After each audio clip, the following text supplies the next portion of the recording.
This is Movietone. Leslie Mitchell reporting. It was hardly to be expected that Winston Churchill would refrain from visiting Germany at the first opportunity, but apart from the pleasure of setting foot on the sacred soil of the Reich, no doubt he had important business to discuss with Allied leaders. He had a look at the Siegfried Line. What a long time it seems since we used to sing that song about the washing. But now it's come true at last. And the magnificent job done by all the men of all the services is indeed something to make a song about.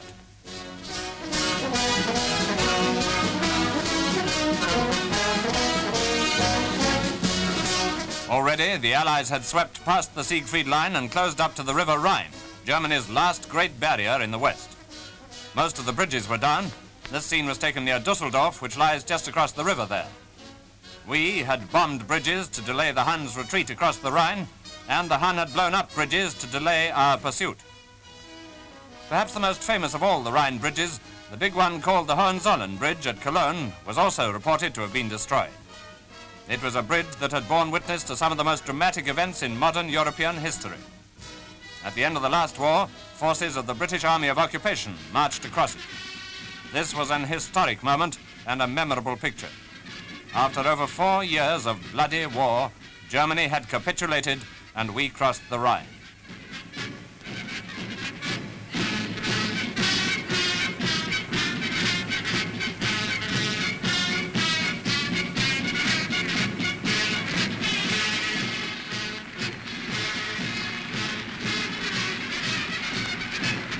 "11 years later, we left. We may well say now that our departure was a mistake, but we shall not make the same mistake again."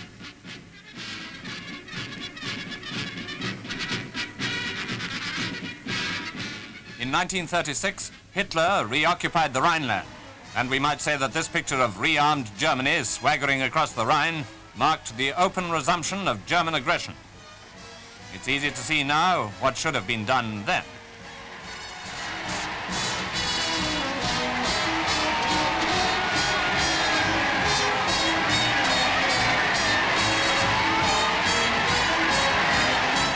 Today, after 5 years of an even more terrible war, we are back on the Rhine. Preparatory to the American First Army's capture of Cologne, the fourth city of Hitler's Reich, also the scene of the first 1,000-bomber attack, it was subjected to one of the heaviest tactical air assaults of the whole war. Over 700 Lancasters and Halifaxes now dropped nearly 3,000 tons on the battered city, then packed with German troops. During the attack, a direct hit was made on a Lancaster. The Allied armies in the field know even better than we do at home what they owe to the gallantry of the RAF.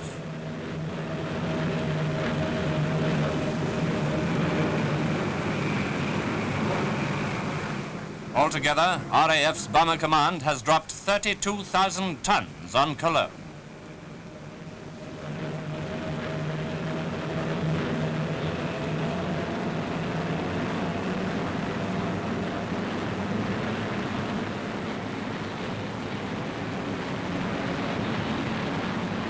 Soon after the bombing, the American First Army went into the city.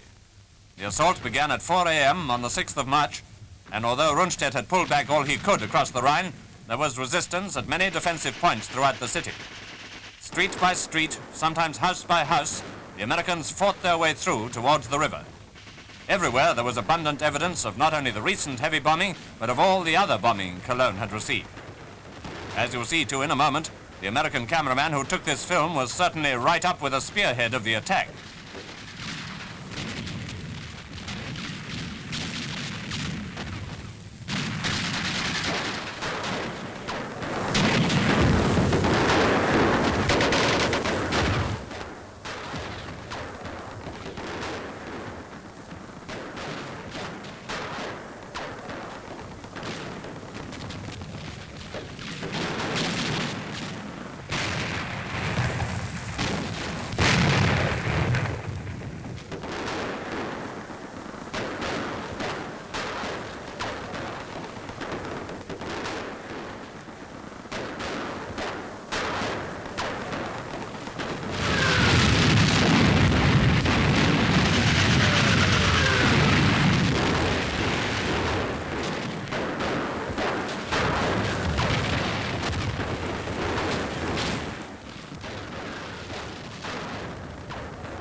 German tanks had been driven back street by street.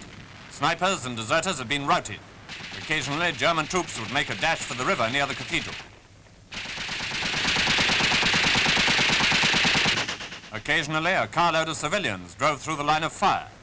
Firing ceased abruptly from one of our machine guns when they saw a woman in a car, but she was already badly wounded, and the American Red Cross men went to her aid.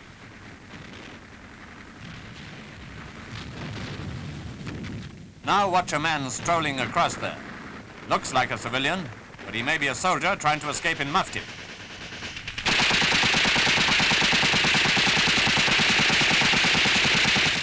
There were tank duels, and the scene that follows shows the destruction of a German tank.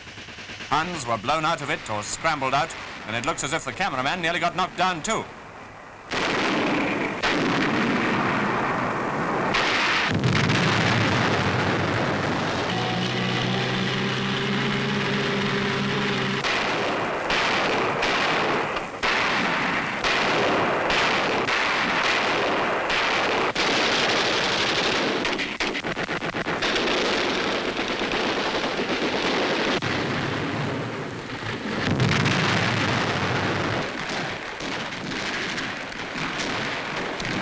Such details were multiplied scores of times in the battle and capture of Cologne.